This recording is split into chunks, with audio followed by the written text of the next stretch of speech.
भगवान की विरह वेदना में इतनी व्याकुल होके लगी कहने कि हे भगवान, तुम्हें तो मेरे सब कुछ हो। हे प्राणनाथ, हे आत्मा राम, हे ब्रह्मानंद, हे परमानंद, आप पधारो पधारो पधारो। जब विरह वेदना हमारे में व्याकुलता भर गई तो भगवान सबके सामने आ गए। भगवान ने कहा कि तेरे अंदर जो भ्रम था कि मैं पग पग पे था, मैं पग पग पे तेरे था, और बेटा मैं तुझे अपनी गोद में उठा के लेके चल रहा था कि तेरे चरणों को कोई तकलीफ न हो जाए। तो परमात्मा तो मुझे हर पग पग पे विराजमान रहता है। हमारे अंतःकरण में हमें भावना प्रधान होने की जरूरत है। परमात्मा ने उस ब्रह्मानंद की अनुभूति कराई और महारास लीला चला है भगवान और कृष्ण का और गोप बालाओं का। भगवान की जब इतनी प्रार्थना की है, भगवान प्रकट हुए हैं और भगवान ने एक बड़ा सुंदर उपदेश दिया है। भगवान ने गोपिकाओं से कहा,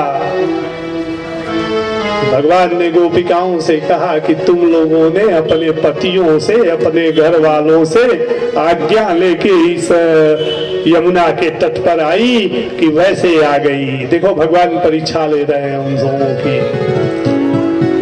कि तुम अपने गृहस्थ जीवन से मुक्त हो करके, जो दो चार महिलाएं कहती ना कि हमको समय नहीं मिलता, घर गृहस्थी भी तो पूजा है, बच्चों को देखना, परिवार को देखना, तो यही उपदेश है कि सारे कर्मों को करते हुए, परमात्मा का कर्म करते हुए अपने लिए भी 2-4-10 मिनट समय निकालो, परमात्मा का चिंतन भजन करो, आत्मानंद में अनुभूति करो, क्योंकि वही परमात्मा तुम्हारा परम प्रिय है। देखो गोपिकाओं ने क्या कहा, गोपिकाओं ने कहा प्रभु आप एक बार तुम पकड़ लेते हो तो किसी को मुक्त नहीं करते, अब मुझे जाने के लिए मत कहना। परमात्मा जब देखो ध्यान, जब समाधि ध्यान चेतना सब लग जाती है ना, तो कोई गृहस्थ जीवन का व्यक्ति कुछ कहता है कि ये कर दो तो बड़ा बुरा लगता है।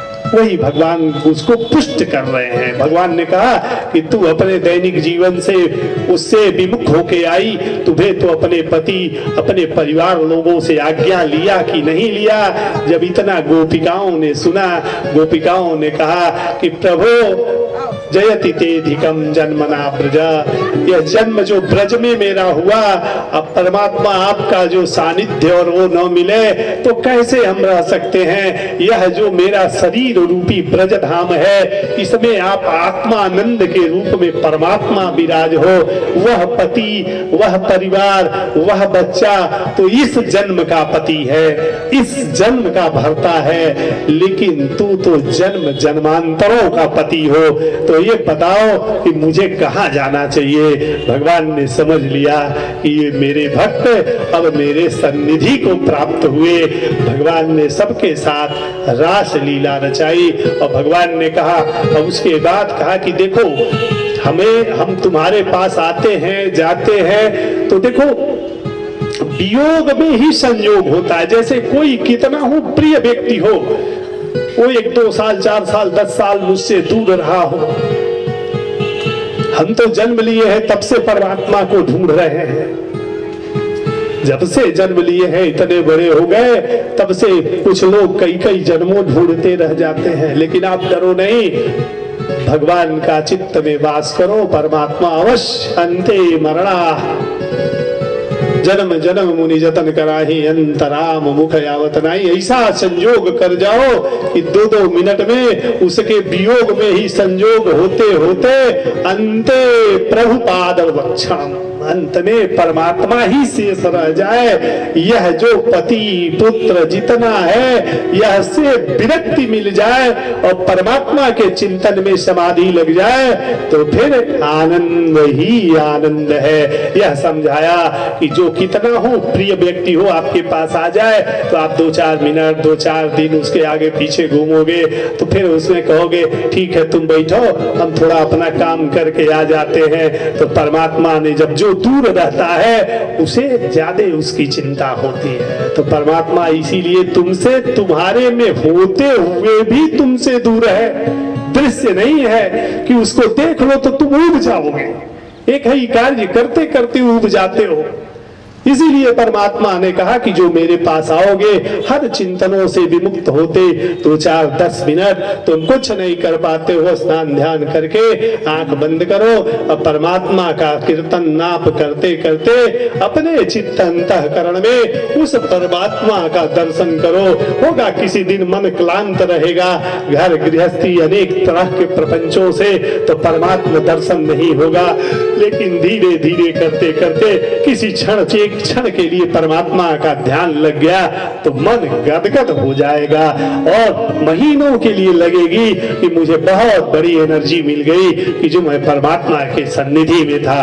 बोलिए, इस तरह से भगवान ने समझाया और गोपिकाओं ने जब ऐसा उपदेश दिया तो भगवान भी कहे कि यह मेरे संपूर्ण भक्त हो चुके हैं। आइए हम लोग भी भगवान के संपूर्ण भक्त हो चुके हैं। बोलिए आनंद कंद भगवान की जय हो। इस तरह रासलीला जो भागवत कथा में आत्म तत्व है, आत्मा को आनंद में ले जाने का एक मार्ग है। देखो, दिन भर के प्रपंच में अपने जीवन में खाना कमाना, घर गृहस्थी, हमने उस दिन कहा था कि गीता के 18वें अध्याय में अर्जुन ने महाभारत युद्ध समाप्त हो जाने के बाद भगवान कृष्ण के शरण में गया। गीता का 18वां अध्याय, गीता के 18वें अध्याय का नाम संन्यास योगो नाम। जैसे हम सब कुछ कर लेने के बाद अंतिम में कहते हैं अब 4 दिन का भरोसा नहीं तो संन्यास ले ले, लेकिन हम लोग तो कुछ सौभाग्यशाली हैं।